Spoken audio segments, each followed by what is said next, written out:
ठीक है। प्रश्न है कि प्रजापिता का दिन और रात नहीं होती और किसकी होती? ब्रह्मा का दिन और रात होता है। प्रश्न में उत्तर छिपा हुआ है। जब हम कहते हैं प्रजापिता मतलब उनका बाप, उनको पैदा करने का बाप, प्रजा को पैदा करने का जो बाप है, बीज है, उसको अपने बीज होने का पता ही ना हो तो वो कैसी अवस्था है? अधोमुखी मन की अवस्था है, जिसमें वो सृष्टि तो रचता है परंतु वो सृष्टि का कारण है उसे ये पता नहीं होता है। उसके सामने अंधकार होता है, स्पष्ट नहीं होता है। तो जब स्पष्ट नहीं होता है तो क्या करेगा? रात करने वाला भी होगा और दिन करने वाला भी होगा, परंतु उसे पता नहीं होगा। जैसे हीरो होता है, हीरो क्या होता है? जब रोल कर रहा होता है तो उसमें वो दिखाते कैसा है? वो दुखी भी हो रहा है, सुखी भी हो रहा है, परंतु पूर्ण रूप से जैसे लगेगा आपको पूर्ण रूप से उसमें इतना इन्वॉल्व है, उसमें इतना लगा अंदर चला गया है कि जैसे ड्रामा होते हुए भी जैसे लगता है ड्रामे में ही वो वैसा बन गया है। अब यहाँ पर क्या है? बेहद का ड्रामा है, जैसे सृष्टि रूपी एक रंगमंच है जिसमें हम सब पाठधारी हैं, पर हम पाठधारी होते हुए भी हमने पाठ को धारण कर रखा है, इसका पता नहीं होता है। समझ रहे ना? हमें याद नहीं होता है, उसकी स्मृति नहीं होती है। तो सुख और दुख, विनाशी अविनाशी, सब में अंदर की तरफ फंस जाते हैं, एक जैसे जाल होता है उसमें फंस जाते हैं हम। तो जैसे कि अब रात और दिन किसकी होती है? रात में कौन आता है, दिन में कौन आता है? तो महावाक्य में इशारा दिया जाता है चंद्रमा की उतरती कला होती है और सूर्य कैसा होता है? कलाओं से तीत होता है, कलातीत होता है। तो जो कहने का अर्थ है, जो मन है, दुनिया जो तैयार होती है वो मन के संकल्पों से तैयार होती है। मन के संकल्पों से दुनिया सृष्टि तैयार होती है। तो ये जब काम होता है तो वो काम कैसे होता है? कौन सा मन काम करेगा? अधोमुखी मन काम करता है। तो उसको वो सृष्टि में रह रहा होगा परंतु उसे अपने होने का कोई बोध नहीं होगा कि मैं, वो काम वैसे ही करेगा। बीज होगा आम का तो आम जैसे ही फल पैदा करेगा, उसके आम जैसे ही गुण धर्म होंगे, परंतु उसको अपनी एक, जैसे कहते हैं ना, प्रजापिता की पहचान होनी चाहिए, मुकर्रर रथ की पहचान होनी चाहिए, उसे वो पहचान नहीं होती है। लेकिन काम वो ऐसे ही करेगा जैसे उसने गुण धर्म संगम युग में अपने लिए तैयार किए थे, जैसे उसके मूल गुण धर्म थे, काम वो वैसे ही करेगा। जिसके अंदर हीरो, जैसे हीरा होता है ना, उसके अंदर क्या क्षमता होती है? खास बात कि वो धूल में भी पड़ा होगा परंतु वो क्या देगा? प्रकाश देगा, छोड़े, उसके अंदर से प्रकाश ही निकलेगा। तो ये सब बातें समझने की हैं कि वो स्थिति जो उसकी ऊंची से ऊंची स्थिति है, वो उसी स्थिति के अकॉर्डिंग ही काम, उसी के अनुसार ही काम करता है, वो अपने मूल को छोड़ता नहीं। परंतु वहां पर क्या है, जब ड्रामे के अंदर होते हैं तो सुख दुख भी है और रात दिन भी होती है, क्योंकि मन की स्थिति बदलती रहती है। और जब बाहर हैं तब उसको क्या कहते हैं? जिसको हम मुकर्रर रत कहते हैं। तो वहां पर है उसके दिन और रात की बात नहीं है, क्योंकि दिन और रात द्वैत है ना, दो चीजें हैं। और यहाँ होता है अद्वैत। उसको ये जब बाहर है, सृष्टि रूप रंगमंच वो से बाहर है, पार्वती ड्रामे दीदी से एक बाहर। मिनट, पार्वती आंटी वो हर्ष के नाम से कोई ज्वाइन करे तो आप उनको ऐड कर लीजिएगा, ठीक है? वो ज्वाइन नहीं कर पा रही है। ठीक है। हाँ दीदी बोलिए, वो मुकर्रर रथ वाली बात बता रहे थे आप। हाँ, ठीक ठीक। तो मुगरा रथ की बात कर रहे थे कि जब वो ड्रामे से बाहर की अवस्था में है तो उसको क्या कहेंगे? उसको ये पता है प्रकट रूप से जन्म देने की, उसको बात पता है। प्रकट रूप से जन्म देने का क्या अर्थ होता है? मानसिक स्तर पे मनुष्यों को जन्म दे देना, मनुष्य की मानसिक अवस्था जो नीचे गिरी हुई है, मेंटेलिटी जो नीचे गिरी है, उसे ऊपर उठा देना। और यही बहुत बड़ी बात होती है, ठीक है? तो ये बात उसको, जब ये बात समझ में आती है तो वो ही समझता है कि वास्तव में सब चीज के ऊपर माया का आक्षेप है, माया का अंधकार है। माया मतलब तमस, तो उसकी वजह सब कुछ सच्चाई ढकी हुई है। तो वो प्रयास क्या करता है? तो मुरलियों में इशारा दिया गया क्या कि प्रजापिता प्रत्यक्ष तब होता है जब उसमें शिव प्रवेश करे, या कहते हैं जब प्रत्यक्ष होता है तभी उसमें शिव प्रवेश करता है। ये बात क्यों कही जाती है? क्योंकि शिव मतलब ही है वो परम सत्य जो सदा ही कल्याणकारी है, और वो सत्य है, सदा ही कल्याणकारी, और वो सुंदर भी है। ये तीनों ही चीजें जो जिस सत्य पर लागू होती हैं, जो सत्य, सत्य मतलब वो सत्य जो सदा सत्य है, जो समय स्थान वायुमंडल के कारण बदलता नहीं है। जब वो सत्य बुद्धि में काम करता है तो जैसे कि वो प्रत्यक्ष होने लग जाता है। उस शिव क्या है, मुरली में इशारा दिया, खूट ज्ञान का भंडार है। और ज्ञान ज्ञान काम ही ना करे तो कैसे कहेंगे शिव प्रत्यक्ष रहा या प्रत्यक्ष रहा? अप्रत्यक्ष रहा। केवल मुरलियों को रट लेने से तो वो महावाक्य नहीं है, वो तो वाक्य ही रह गए। महावाक्य कब बने? जब उसको घिसे गए, समझे गए, जाने गए, उनकी गहराई में जाए गए, तो क्या होते हैं, उनके अंदर की तंत्र पकड़ में आ जाती है। तो जब पकड़ में आती है तो क्या कहेंगे, जैसे कि प्रजापिता प्रत्यक्ष हो जाता है, उसको ये बुद्धि में प्रत्यक्ष हो जाता है कि वास्तव में जो मुकर्रर रथ है या मुकर्रर रथधारी है, वो अपने उससे कोई काम नहीं करता है, उसके अंदर वो परम सत्य कार्य करता है। क्योंकि सारी महिमा किसकी होती है? व्यक्ति की नहीं होती है, व्यक्तित्व। और वो जो व्यक्तित्व है वो बनता किसके कारण है? शंकर जो व्यक्तित्व बनता किसके कारण है? शिव के कारण। के कारण शिव ही नहीं तो शंकर भी नहीं, शंकर है नहीं तो शिव नहीं। मतलब कहने का मतलब है वो मनन चिंतन उस लेवल पर, उस स्तर पे चलेगा ही नहीं यदि परम सत्य ना हो। उसी की वजह से वो प्रजापिता है। इसीलिए प्रजापिता और शिव का आपस में बहुत कनेक्शन दिखाते हैं। उसको पहचान ही ना हो तो बोलते हैं मुरलियों में कि रात को दिन नहीं बना सकता। बहुत गहरी बात है। रात क्या है? किस चीज का अंधकार है? तमस का अंधकार है, माया का अंधकार, अज्ञान अंधकार। ज्ञान की कमी है, सच्चाई की कमी है। जितना तुम अभी जान रहे हो, समझ रहे हो, उसमें अंधकार है। वो पूरा नहीं तुमने जाना है अभी। तो क्या होता है, वो अज्ञान, बुद्धि में अज्ञान जब होता है तो सच्चाई नहीं दिखाई देती है। उसके कारण क्या होता है, रात में ही जीते हैं और रात में ही मर जाते हैं। और रात से को दिन बनाने का काम, मतलब जो अंधकार है बुद्धि में वो सारा हट जाए, दिन आ जाए, उसका काम निमित्त कौन बनता है? तो प्रजापिता बनता है। और प्रजापिता को भी क्या बता दिया, उसमें शिव की प्रवेशता है। उसकी शिव की प्रवेशता ना हो तो वो भी काम नहीं होगा।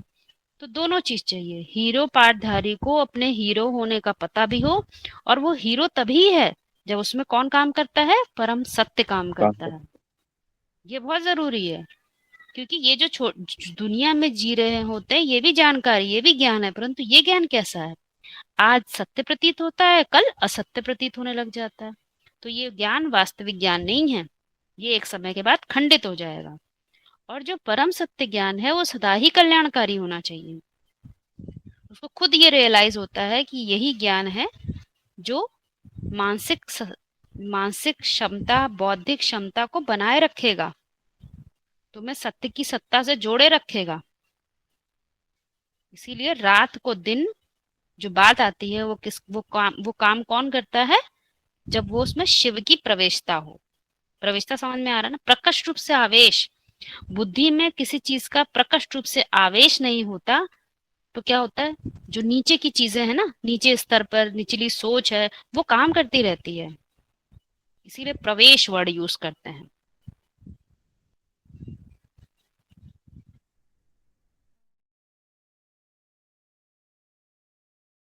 पर्सनैलिटी है वो एक, उसके अंदर एक विश्व कल्याणकारी भाव स्पष्ट रूप में पता चल जाता है। ये बोल सकते हैं। बिल्कुल, क्योंकि सत्य काम करे और विश्व का कल्याण ना कर सके तो ये भी पॉसिबल नहीं। और विश्व का कल्याण करना चाहता है तो वो अपने दम पे कोई नहीं कर सकता। वो उसके लिए कौन चाहिए? वो शिव ही कर सकता है। बाकी जितने भी सृष्टि में पाठधारी होते हैं वो हर चीज के निमित्त होते हैं। हर बार यही बोला जाता है, करने वाला जो होता है वो ऊपर वाला ही होता है। हम सब क्या हैं? निमित्त हैं। जब ये बात समझ में आती है तो क्या करते हैं, मुरली का एक पॉइंट आता है, प्रवेष्टुम, मैं प्रवेश करने योग्य हूं। तो योग्यता होगी उसमें ही तो प्रवेश करेगा, कि सब में प्रवेश करेगा।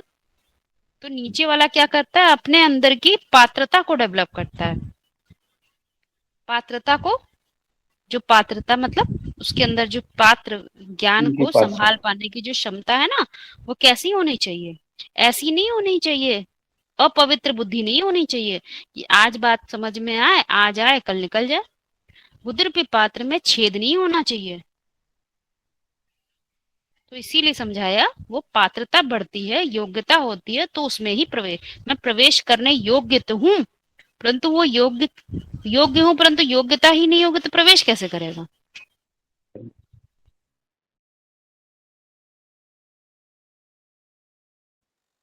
दीदी एक प्रश्न ये है कि जो प्रवेश शब्द है और जो जैसे बोलते हैं अवतरण, तो इन दोनों में क्या कोई फर्क है या दोनों एक ही है, कैसे समझे इसको? जैसे कहते हैं शिव का स्वाति जी, अवतरण और प्रवेश, ये दोनों शब्दों में मतलब इन दोनों में क्या कुछ अंतर है कि एक जैसे ही है?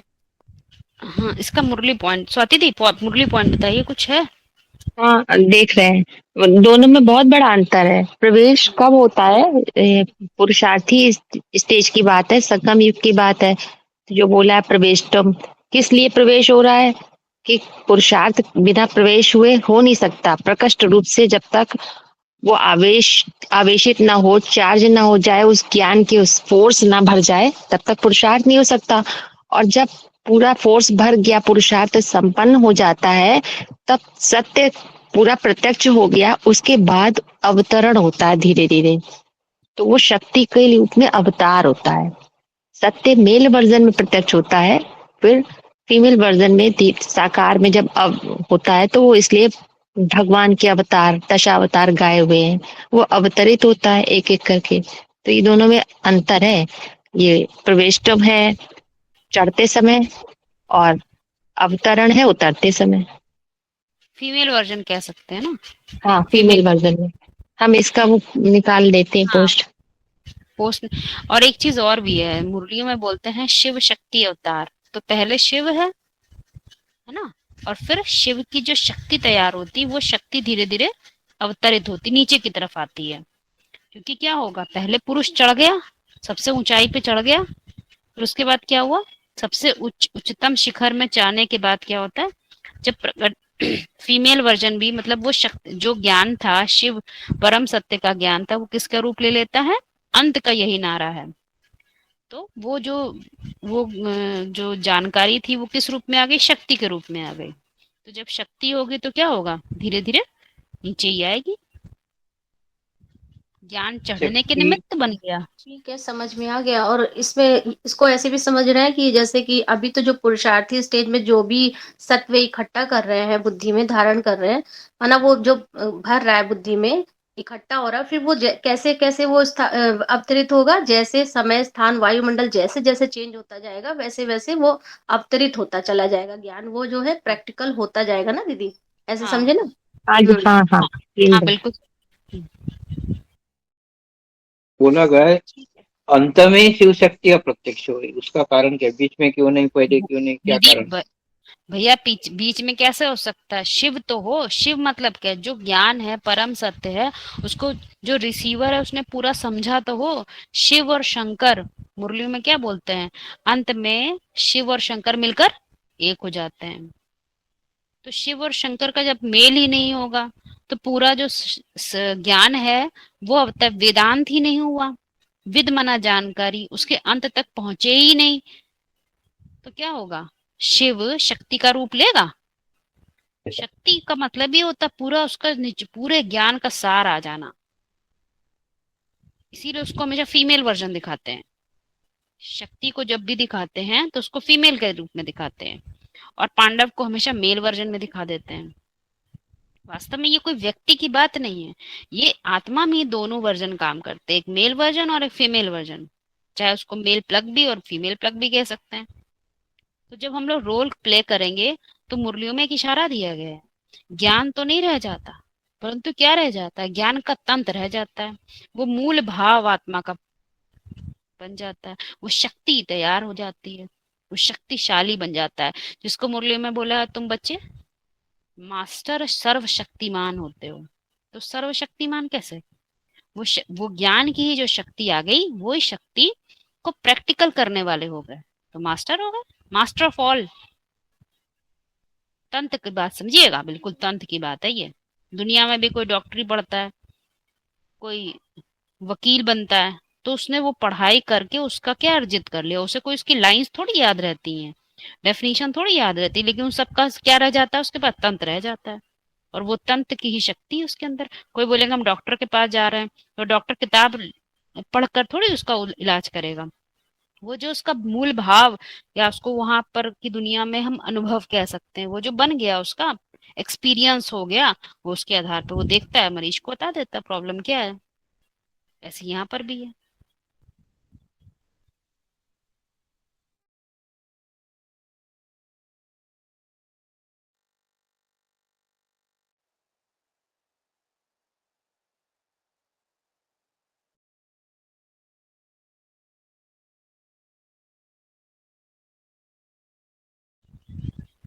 एक प्रश्न आया है कि निश्चय अनिश्चय का चक्र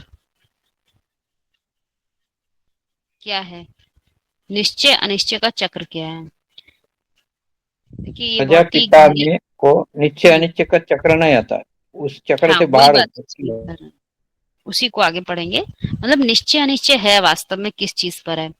तो जैसे जब थोड़ी बुद्धि स्थूल होती है तो हम निश्चय और अनिश्चय किसी व्यक्ति पर समझ लेते हैं। और मेरे ख्याल से जो व्यक्ति पर निश्चय और निश्चय है, ये तो एक ज्ञान की बात नहीं, ज्ञान का विषय नहीं है। क्योंकि ज्ञान वो ज्ञान है जो हमारे अंदर से अज्ञान मिटा दे।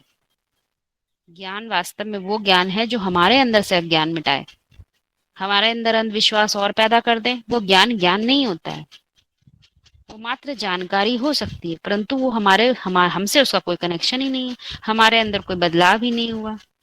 और बदलाव भी कैसा होना चाहिए? मुरलियों में बोला है, जो जो ये युग है ना, कलह क्लेश का युग। कलह क्यों पैदा होती है? मन और बुद्धि की आपस में लड़ाई है। मन कुछ कहता है, दिल कुछ कहता है, बुद्धि कुछ और निर्णय देती है। तो ये युद्ध समाप्त हो जाए और किसकी स्थापना हो जाए? सत्य की, वो सार रूप की युग शुरू हो जाए। ऐसा ज्ञान बुद्धि में आए जो सार रूप ज्ञान हो जाए। फिर कुछ समझने और जानने के लिए बचे नहीं, वो समझ जैसे कि डेवलप ही हो गई पूरी, उसी से दृष्टिकोण से ही देखने लग जाए, जिसको हम आत्मिक स्थिति भी बोलते हैं। स्थिति बन जाती है तो उसके बाद कुछ करना नहीं रहता है, सब चीजें अपने आप ही होती हैं। इसीलिए उसको स्थिति का नाम दिया, और स्थिति बड़ी ऊंची चीज होती है। तो निश्चय और निश्चय वास्तव में उसी ज्ञान पर है, उसी जानकारी पर है जिसका कनेक्शन पुरुषार्थी के पुरुषार्थ से हो, पुरुषार्थी की तमस समाप्त करने से हो, उसके अंदर कलह क्लेश समाप्त होती हो। तो निश्चय और अनिश्चय जब कहते हैं तो निश्चय किस चीज पर होता है? निश्चय उस चीज पर होता है जिस चीज को हम अपने लिए एक्सपीरियंस कर लेते हैं, अपने लिए अनुभव कर लेते हैं। अनुभव की जगह अगर हम बोले कि अपने लिए उस चीज को, एक्सपीरियंस को क्या बोलेंगे हिंदी में भाई? जिस चीज को हम अपने लिए, अनुभव, अनुभव प्रैक्टिकल बोल सकते हैं ना। हाँ, प्रैक्टिकल कर लें। जिसको जो हमने प्रैक्टिकल करके देख लिया कि नहीं, जैसे एग्जाम्पल लेते हैं हम लोग। जैसे कि कभी कभी होता है कि हमें लगता है पता नहीं महात्मा है भी कि नहीं है, ये तो हो सकता है सही ज्ञान है, प्रपंच है, पता नहीं सही बात है भी नहीं है। ऐसा मौका सबके पास आता है, इसमें कोई भी दोहराए नहीं है। फिर क्या होता है, अन्य अन्य लोगों को हम लोग देखते हैं कि उनको लगता है अरे वो तो न ज्ञान में न कुछ पढ़े, परंतु बड़े आराम में, बड़ी मौज में। तो अब यहाँ गलती क्या होती है? यहाँ पर गलती होती है कि हमारे अंदर ज्ञान की कमी है। ज्ञान की कैसे? जानकारी नहीं है, क्योंकि ये समय जो है एक सर्किल दौर से गुजर रहा है, साइक्लिक प्रोसेस है, एक चक्रीय व्यवस्था है ये। यदि इसको किसी को ये बात नहीं पता होगी तो वो क्या देखेगा, अपनी तुलना जिससे कर रहा है हो उसको ये नहीं पता है कि तुम अलग एक आत्मा हो, वो एक अलग आत्मा है। उसके अंदर जो मन बुद्धि काम कर रही है वो तुम्हारी मन बुद्धि से सर्वथा अलग है, क्योंकि वो सृष्टि रूपी रंगमंच पर कब आया है, मैं कब आया हूँ, ये चीज की उसे कोई जानकारी नहीं होती है। दूसरी बात, एक और बहुत बड़ी चीज होती है जिसको हम कहते हैं सबके लिए, जितने भी सृष्टि रूपी रंगमंच पे पाठधारी होते हैं, सबके सुख और दुख लेने की जो क्षमता है, सुख और दुख अनुभव करने की जो क्षमता है, वो बिल्कुल अलग अलग होती है। आप लोग एक छोटा सा एग्जाम्पल देखें कि आपको जिस चीज में सुख मिल रहा होगा, आपके पड़ोसी को उस चीज में सुख नहीं प्राप्त होता होगा। आप बोलते हैं भाई हम तो रोज बिना सत्संग के नहीं रह सकते, उनसे, बगल वाले को इससे कोई मतलब नहीं होता। आपको लगता है उसे सुख मिलता है, परंतु दूसरे को उससे कोई सुख का मतलब नहीं है, क्योंकि सुख का स्रोत, दुख का स्रोत सबके लिए अलग अलग होता है, क्योंकि सबकी मन और बुद्धि की जो स्थिति होती है वो अलग अलग होती है। इसका प्रैक्टिकल एग्जाम्पल आप देख सकते हैं, बीज अलग है यदि, तो उसके अंदर से जो पैदाइश होती है वो भी अलग अलग होते हैं। आज आप देख लीजिए, सभी भारतीय हैं, भारतीय होते भी सबकी शक्ल एक दूसरे से मैच ही नहीं करती, ठीक है। तो बीज अलग होने के कारण शरीर की जो व्यवस्था है वो भी कुछ न कुछ अलग हो जाती है। किसी को कोई बीमारी है तो किसी को कोई बीमारी है। तो ये क्यों होता है? क्योंकि उनकी मन बुद्धि ने जो पिछले जन्मों में निर्णय लिए थे वो अलग अलग तरह के लिए थे, सबके दृष्टिकोण अलग अलग थे। मन और बुद्धि सबके पास होती है, लेकिन बुद्धि सबकी निर्णय अलग अलग तरीके से लेती है, इसलिए सबके सुख और दुख लेने की क्षमता भी अलग अलग से होती है। किसी को किसी चीज में दुख लगता है, परंतु किसी और को किसी और चीज में लगता है।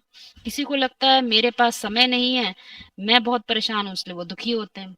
कोई और होता है, वो देखता है दुनिया में लोग परेशान हो रहे हैं, मर रहे हैं, वो उनके दुख से दुख हो जाता है। तो ये बहुत गहरी बात है।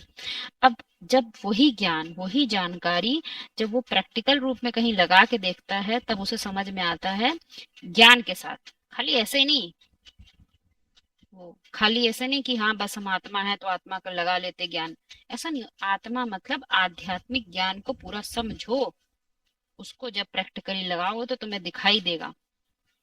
और ये जो ज्ञान है ना, वो केवल ऐसा नहीं है कि हमने आत्मा समझ लिया या कुछ कर लिया, क्योंकि समझना भी वास्तव में एक विषय है, एक बहुत बड़ा सब्जेक्ट है, इसे हमें समझना होता है।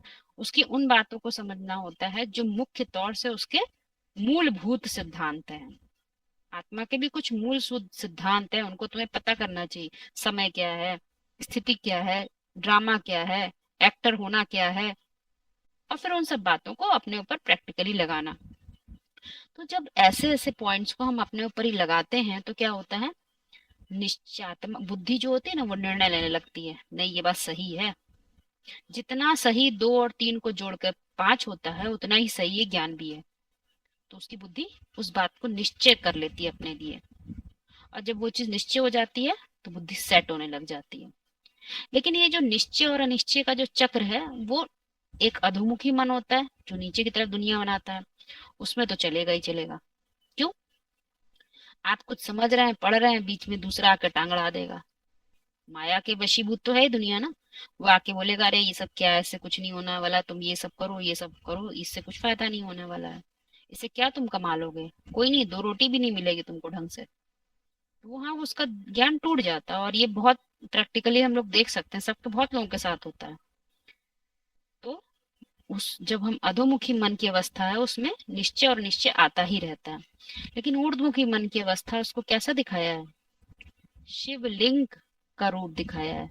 लिंग अर्थात प्रतीक, परम सत्य का प्रतीक बुद्धि में बैठने लग जाता है। वो इतनी सूक्ष्म रीति से बैठ जाता है कि जो मनुष्य है, जो पुरुषार्थी है, वो उसी आधार पे चीजों को देखता है। बुझे हुए बल्ब से नहीं दुनिया को देखता, जलती हुई टॉर्च से दुनिया को देखता है। उसके अंदर वो परम सत्य काम करता है, उसकी जो समझ काम करती है। तो उसको क्या कहेंगे? उसको अनिश्चय और निश्चय हो भी सकता है क्या? किस बात का निश्चय और निश्चय? कोई संभावना ही नहीं है। निश्चय अनिश्चय तो उसको होता है जिसने कभी कोई ज्ञान को प्रैक्टिकली लगा के ना देखा हो, सिर्फ रट्टू तोता के लिए तरह रट लिया हो। ये ज्ञान रटने की चीज नहीं है, अपनी आंखों पर जो पट्टी बंधी है उसको खोलने की जरूरत है।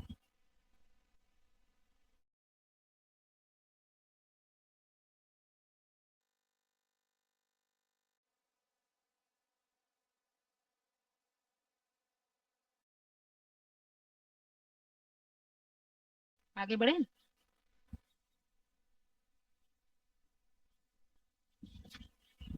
ठीक है। स्पष्ट हो रहा है आप लोगों को? Yes.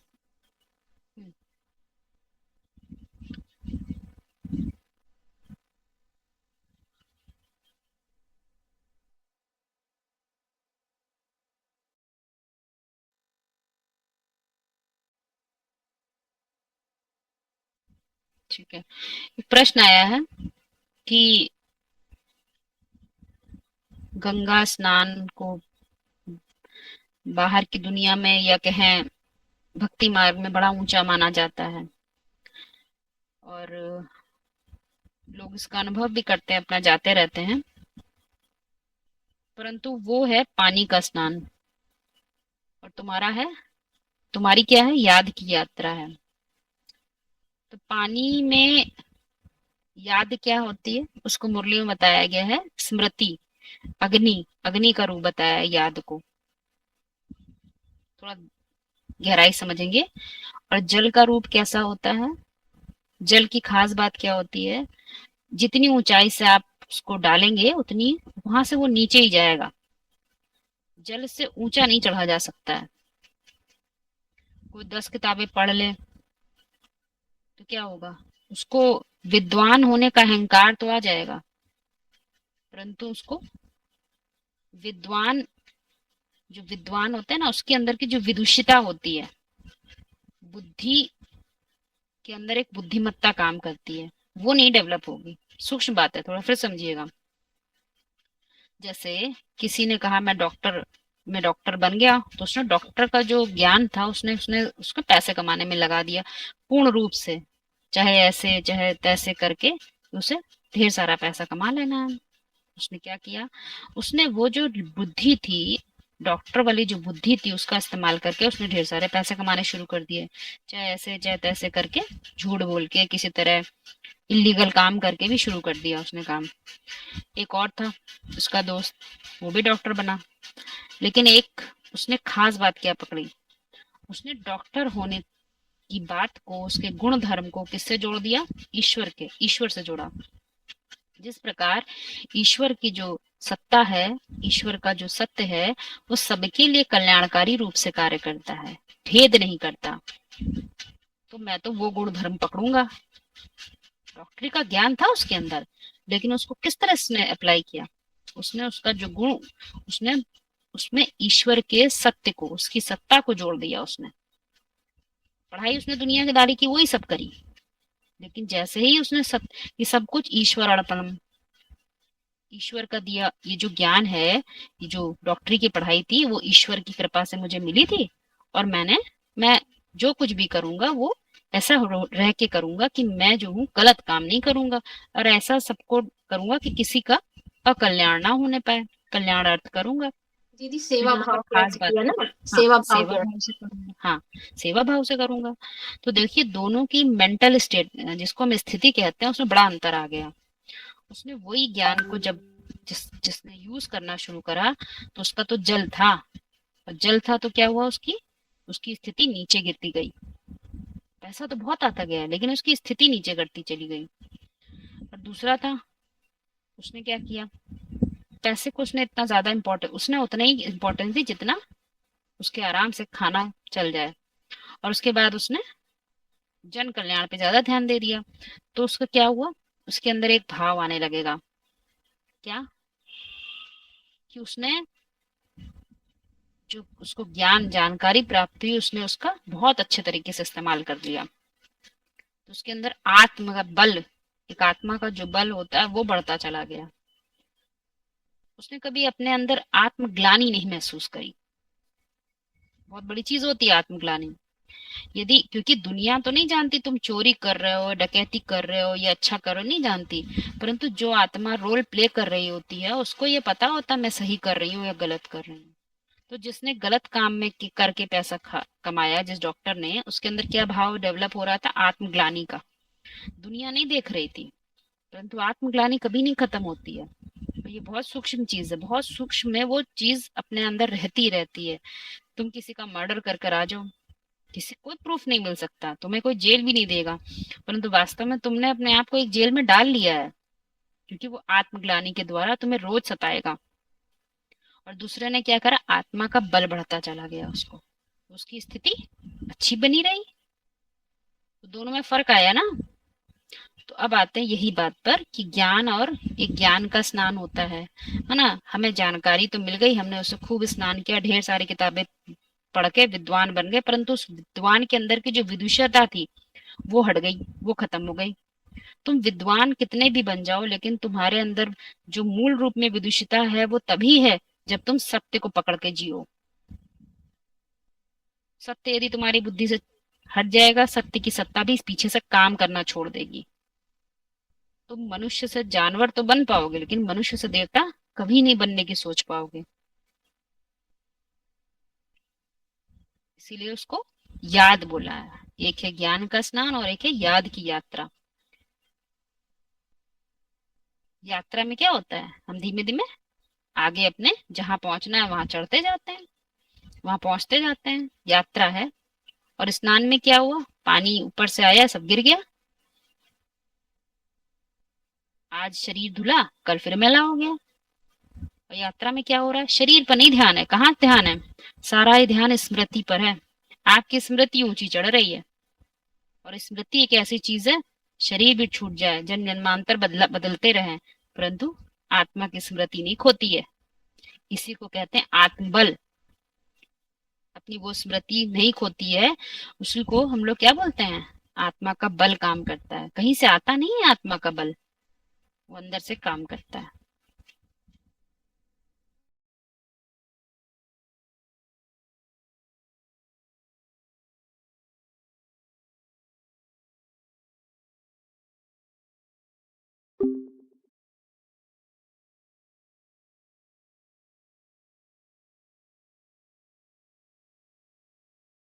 तरफ जाती है वो जरूर चाहिए, अर्थात ब्रह्मा विष्णु शंकर जरूर चाहिए। इसीलिए ब्रह्मापुरी, विष्णुपुरी और शंकरपुरी बताते हैं। अब पुरी का अर्थ क्या है, तो पुरी का अर्थ मुरली में इशारा दिया गया है, पुर मना रहने का स्थान। अब रहना मतलब क्या, अब शरीर की बात तो है नहीं, तो कौन रहता है, आत्मा रहती है, अर्थात टिकती है, किसी स्थान पर टिकती है, तो उसको क्या बोलते हैं, पुर। अब आत्मा टिकती है तो जरूर आत्मा वहां स्थित होती है, आत्मा वहां स्थित होती है, उस धाम में, उस स्थिति में वो टिकती है। तो बताया गया महावाक्यों में कि जो ब्रह्मापुरी है वो धरती के बहुत ही नजदीक कनेक्शन में दिखाया गया है, जैसे कि चित्रों में भी दिखाया जाता है। तो वो धरनी के आकर्षण में होती है काफी। तो धरनी क्या है, तो धरनी बताया गया है कि जो पूर्व धारणाएं होती हैं हमारी, जिनसे हमारा कनेक्शन होता है, उन पूर्ण धारणाओं हमारे बुद्धि में इतनी इतनी तेजी से कहें, या इतनी पुराने समय से हमारे अंदर जमी हुई होती हैं कि उनको निकालना इतना आसान नहीं होता है। तो पहले से ही हम इतनी तीव्रता नहीं पकड़ सकते, आत्मा को तीनों पुरियों से गुजरना होता है। तो पहले कौन सी पुरी बता दी, हमारी मानसिक स्थिति कहाँ पर होती है, तो ब्रह्मापुरी नाम दे दिया। तो ब्रह्मापुरी से काम नहीं होता क्यों नहीं काम होता, क्योंकि वहां से भी संकल्पों की दुनिया तो तैयार होगी ही होगी। और लक्ष्य क्या दिया गया है, निसंकल्पी स्थिति में पहुंचना। तो संकल्पों की दुनिया में तो है, परंतु फर्क क्या आ जाता है, जैसे कॉमन मैन सोचता है वैसे सोचना छोड़ दिया होता है, स्तर एक ऊंचा हो जाता है। वो देखने लगते हैं जो पहले नहीं देख रहे थे, अवस्था ऊंची हो जाती है, ठीक है। लेकिन ये निसंकल्पी स्थिति नहीं हुई, क्योंकि अभी भी दुनिया के काफी नजदीक है, पूर्व धारणाओं के काफी नजदीक है। तो इसलिए निसंकल्पीय अवस्था नहीं बन पाती है। फिर धीमे धीमे बात समझ में आती है कि एक मूर्ति नहीं है, तीन मूर्तियां हैं। तो दूसरी मूर्ति का परिचय मिलता है कि नहीं, शंकर की भी मूर्ति है, उसको भी समझना चाहिए। फिर विष्णु की मूर्ति, उसको भी समझना चाहिए। तो शंकर का पूरा विवरण दिया जाता है। जो ज्ञान है उसमें बहुत सारा विवरण शंकर के व्यक्तित्व के बारे में दिया गया है। अब व्यक्तित्व जब हम देख रहे हैं तो किसी व्यक्ति में देखते हैं कि हाँ भाई, इस व्यक्ति में ये सारे ही व्यक्तित्व काम कर रहे हैं। अब बात आती है, जो तुम्हें ज्ञान मिला है वो दूसरे पर तो नहीं लगाना है, वो लगाना किस पर है, खुद पर। खुद ही को कर बुलंद इतना, दूसरे को थोड़ी बुलंदी पे पहुंचाना है, खुद पे सारा ज्ञान अप्लाई करना है, क्योंकि आत्मा का ही सारा ज्ञान है। अब दूसरी आत्मा के लिए थोड़ी ज्ञान है ये। तो फिर क्या होता है, वही व्यक्तित्व, वो व्यक्तित्व की पहचान होती है।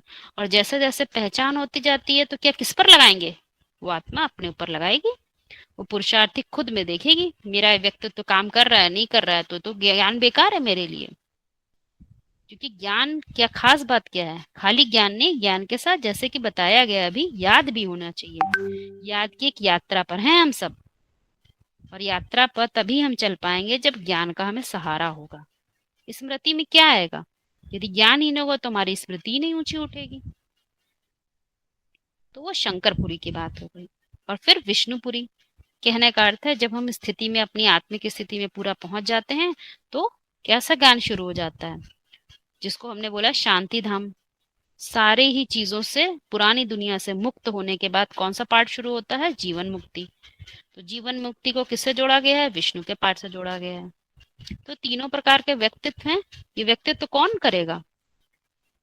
जिसको नाम दिया है नारायण। और मुरलियों के इशारे क्या हैं? तुम बच्चों का लक्ष्य क्या है? नर से नारायण बनना, नारी से लक्ष्मी बनना। तो इस तरह से तीनों ही पार्ट व्यक्तित्व हैं, तो समझ में आते हैं। अब बात आती है बाप का परिचय। तो जरूर बाप का कोई अर्थ होगा। तो मुरली में दो बातें बोली जाती है। बाप का अर्थ होता है बीज, और बीज का अर्थ क्या होता है? एक और नाम दिया गया, बाप का अर्थ राम भी है। राम बाप को कहते हैं, तो राम क्यों नाम देते हैं? तो मुरली में कहा गया राम और कृष्ण की दुनिया में तुम्हें जाना है तो अपने पुराने ही नाम से बने रहेंगे कि नाम बदलेंगे? नाम बदल जाते हैं, क्योंकि नाम वास्तव में हमारी स्थिति की है। जैसे तुम जो तुम काम कर घर पे नाम पड़ जाते हैं, तो क्या करते हो? देह से करने की बात तो है ही नहीं यहाँ पर। यहाँ तो मानसिक अवस्था की बात है। मन बुद्धि तुम्हारी कहाँ कहाँ जाती है? जिस अवस्था में रमण करती है वही बात है। तो राम का अर्थ सबको पता है। तो इस तरह से वो व्यक्तित्व की बात है। वो व्यक्तित्व को पहचानो, वही बीज है, वही तुम्हारे सृष्टि का होने का कारण है। जैसा बीज होगा, जैसे तुम्हारा आज मनन चिंतन चल रहा है, वैसा ही जन जन्मांतर सोच होगी। जो तुम आज निर्णय ले रहे हो वही जन जन्मांतर लोगे। उसको राम का व्यक्तित्व बताया गया, शंकर का व्यक्तित्व बताया गया। तो उस व्यक्तित्व में जब हम प्रवेश करते हैं, समझ में आता है, तो फिर दुनिया नहीं देखते। दुनिया नहीं देखते, क्या देखते हैं? मुरलियों का इशारा क्या है? खुद को देखते हैं। खुद में वो ढूंढते हैं क्या क्या सब छिपा हुआ है। बुरा जो देखन मैं चला, मुझसे बुरा ना कोई, पर चिंतन पतन की जड़ है। तो जब वो खोजते हैं तो मिलते हैं सारी बातें। क्यों? मुरली में बता दिया, राम और रावण दोनों की पहचान चाहिए। राम का भी पहचान होनी चाहिए और रावण की भी पहचान होनी चाहिए। तो मालूम चल जाता है रावण कहीं और नहीं देखना है। रावण वास्तव में राम की बुद्धि में जब 10 व्यक्तित्व काम करने लग जाते हैं तो राम ही क्या बन जाता है? रावण बन जाता है। वो सब देखिए एकदम आप लोगों को स्पष्ट हो रही है सारी बातें। तो मूल बात क्या है? आत्मा समझना। सारे ही महावाक्यों के आत्मा समझ के लगाएंगे, एक एक बात समझ में आ जाएगी।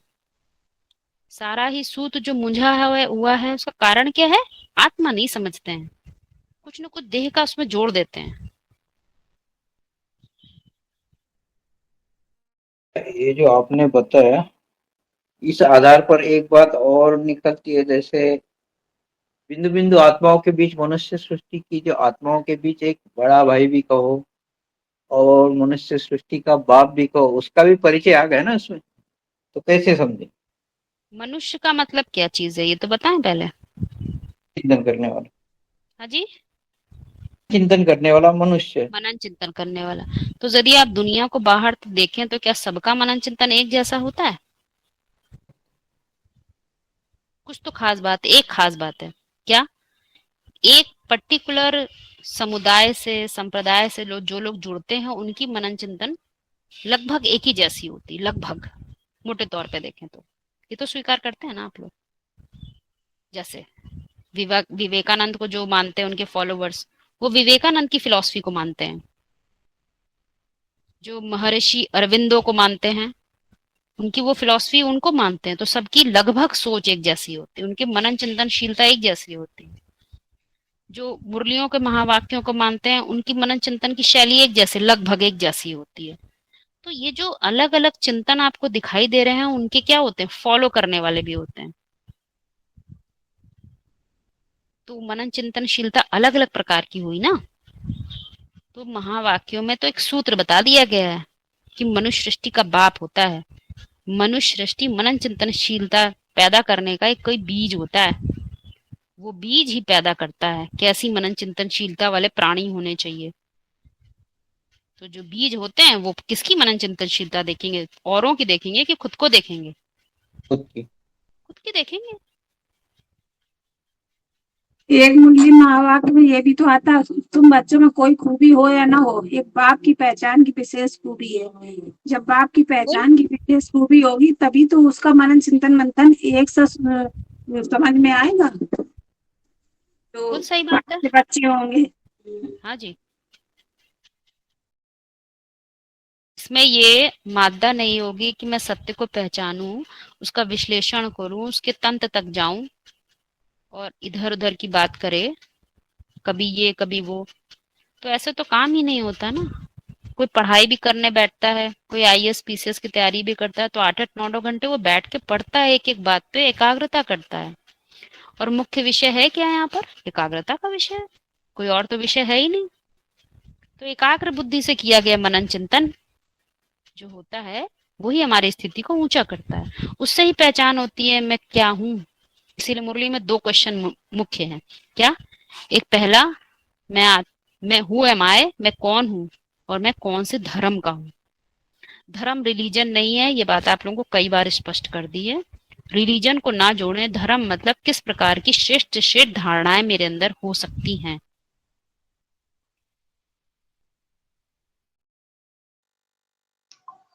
अच्छा, कौन सी धर्म का हूँ? यहाँ तो कौन सी धर्म का नहीं होगा, क्योंकि बीज रूप आत्मा जो है कि धारणाओं से ऊपर उठ जाते हैं।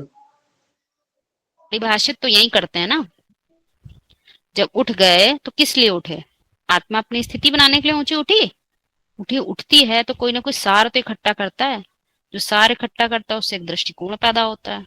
दृष्टिकोण पैदा होता है, वैसी ही धारणाएं आ जाती है। फीमेल तो आएगी ना बाद में, लेकिन वो कैसी फीमेल होती है उसका नाम दे दिया वेदांत। सारी जानकारी के अंत में बनती है। उसको कौन सा धर्म कहा गया? सनातन धर्म, जो सतत कायम रहेगा तुम्हारे साथ, सदा तुम्हारा साथ देगा। सत्य के आधार पे सनातन रूप से काम करने वाला सत्य सनातन देवी देवता धर्म। धर्म अर्थात रिलीजन नहीं, धर्म मतलब धारिते इते धर्मो, जिसने तुम्हारे अस्तित्व को धारण कर रखा है, सदैव बनाए रखेगा तुम्हारे अस्तित्व को।